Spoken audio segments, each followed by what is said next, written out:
Coach, you're coming off an 11-day road trip. You got a huge series this weekend. Did you accomplish what you wanted to accomplish in a game like this tonight? Yeah, we're trying to limit who we use in the bullpen, trying to keep the guys on what we were kind of doing offensively the weekend. It looked like that is what happened. Grant Siegel was outstanding, getting Wiley Hartley in a clean inning, and then getting Bauer out there for the first time in a long time. I think that worked out perfectly. Your offense has now been on fire the last couple of games after just going 3-2 in that Saturday game against Texas Tech. Just, I don't know what kind of shift maybe you saw in the offense over these past couple of games tonight included. Well, it looks like the pitch selection for the most part was better. The plans look a little better. When you start seeing the extra base hit show up, obviously that helps a lot. There was a lot of stuff in that game and a lot of stuff in the Texas Tech game on Sunday where we executed the short game a little bit. We drove the baseball, 2-out hitting, and then some of the base stealing part of it showed up as well, and that showed up again today early. Was this top-tier UCF baseball for you? Well, I think there were some parts in there defensively that I thought Grant Siegel should have shut him out. If we make the defensive plays that we're capable of, there was a couple mental mistakes out there, and there was 2 mental mistakes out there in the ninth. So offensively, yes, I thought the pitchers were outstanding, including Grant. I mean, all 3 of them. But we probably should have shut them out if we play the defense we need to play. Kind of reflect on how you guys were able to bounce back in Lubbock this past weekend. I know the long road trip didn't get off to the start you wanted, but you needed to get a series at Texas Tech, and you did that. Andrew Williamson, obviously, was among many players who had really big performances. Yeah, and I think you roll into Oklahoma State and you get your tail beat the first night, and then you're in a really tight one on Saturday, and you battle back on Sunday and get nothing for it. You got to get on the bus and drive to Springfield. And in that game in the 7th inning, I think it's a 3-2 ball game. So to that point, to see them kind of push through and finish that game and go on at that place on a Friday night that had all kinds of weather issues, and we show up at 3 but don't play at 8:30, and they battle through that, lose like a gut punch on Saturday, and the performance on Sunday followed by this one, you hope that that's something we can build on.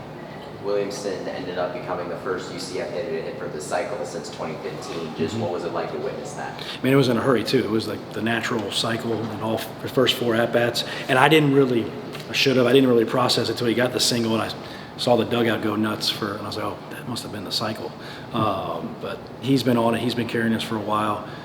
It's nice to see him get rewarded. He's one of our hardest workers, and he takes us very seriously, and it means a lot to him, and he's getting rewarded for it. It's an obvious tight race for this Big 12 tournament. Do you think that this game is going to give you guys confidence heading into the weekend? I mean, I think when we're playing that way for the last couple, 7-8 days, hopefully that does more than just one night performance here on a Tuesday, but we're just going to find a way to play this thing one game at a time. Lex, I know, tweaked something at Oklahoma State. I know he's a senior. Games are kind of running out for him. 100%. What's his status? Yeah, we're hoping he can play Thursday. So he's trending towards that. That would be the goal. It would make me very happy for him to be able to get out there in this last weekend at home. Of course, Mateo's been filling in for him at first base, and getting the grand slam in that Sunday game, and got a couple more RBIs tonight. Just what was it like to kind of see him get some action? Yeah, he had. I mean, the 3-run homer on Sunday, and then he had a sac fly earlier in the game with the bases loaded. That was a good swing, and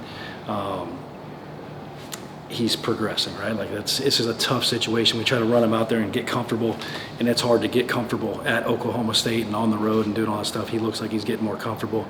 He's a guy's got a big future here. Yeah, I was going to ask about what's the upside of a guy like Mateo, obviously a true freshman. It was going to come right away for him. There's veterans in front of him, but what do you kind of see from him, not just now, but looking ahead towards next year? Yeah, and that's a guy that when he got here didn't play much first base, so he's trying to learn the position, got over there, saw a quicker way on the field at first, and he's improved over there, and he's helped us on the mound. Like he would be pitching more at the end of the year right now if we didn't have to use him at first base and do that, and he's given us 2 options to play. So he would continue to be a potential two-way player? Yeah, 100%, especially with the way these rosters are going and not knowing. I think the two-way guy is really important to building the roster.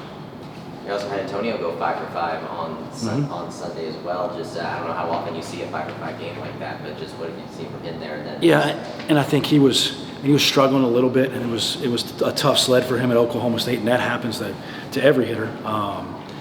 But he did some things on Tuesday at Missouri State, and then on Friday night he had the big 2-out double, which was huge in that game, and then to roll that into Sunday, and that performance Sunday was special. It's hard to have a guy hit for the cycle and think that somebody else had probably a little better offensive day than the guy that hit for the cycle.